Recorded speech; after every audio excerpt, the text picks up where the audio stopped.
அனைவருக்கும் வணக்கம். நான் உங்கள் அங்குராஜ். நம்ம தொடர்ந்து பார்த்துட்டு செல்ஃப் டெவலப்மெண்ட். அந்த வகையில் இன்றைக்கி நம்ம பார்க்க இருக்கிறது மேனேஜிங் யுவர் செல்ஃப் என்ற தொடரில் இறுதியாக ஸ்பிரிச்சுவல் எனர்ஜி என்று சொல்லக்கூடிய ஆன்மீக ஆற்றல் அல்லது ஆன்மீக சக்தி இல்லை ஆன்ம சக்தி, இவற்றை நாம் எவ்வாறு மேம்படுத்திக் கொள்வது என்பதை பற்றியதான். இது உண்மையிலேயே கோவிலுக்கு சென்று வணங்குகின்ற விஷயம் அல்ல, நம்மை நாமே மேம்படுத்திக் கொள்வது தான். என்னவென்று சொன்னால், நாம் எப்பொழுதெல்லாம் மிகவும் மகிழ்ச்சியாக இருக்கின்றோம், எப்பொழுதெல்லாம் மிகவும் ஆற்றலுடன் இருக்கின்றோம் என்பதை நாம் கண்டுகொள்ள வேண்டும்.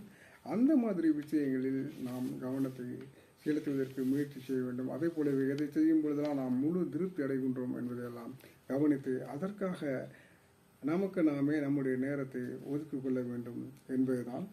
இதில் முக்கியமாக உங்களுடைய கோர் வேல்யூ என்று சொல்லக்கூடிய உங்களுடைய ஆற்றலை, உங்களுடைய மகிழ்ச்சியை, உங்களுடைய எனர்ஜியை மேம்படுத்தக்கூடிய அல்லது அதனால் கிடைக்கக்கூடிய மகிழ்ச்சியை மேலும் பெருக்குவதற்கு அல்லது அதன் மூலம் எப்படி நாம் வருவாயை பெருக்கலாம் என்பது குறித்தெல்லாம் சிந்தித்து அந்த வகையில் அதற்காக நேரத்தை ஒதுக்கி முதலில் நமக்கு நாமே ஆற்றலையும் நமக்கு நாமே சக்தியையும் நமக்கு நாமே மகிழ்ச்சியையும் திருப்தியையும் பெற்றுக்கொண்டு பிறகு அதை எவ்வாறு பயனுள்ளதாக மற்றவர்களுக்கு ஆக்கி அதற்கு பிறகு அதை எவ்வாறு உங்களுக்கு வருமானமாக மாற்றிக்கொள்வது என்பதை பற்றியெல்லாம் நாம் சிந்திக்க வேண்டும். நன்றி, வணக்கம்.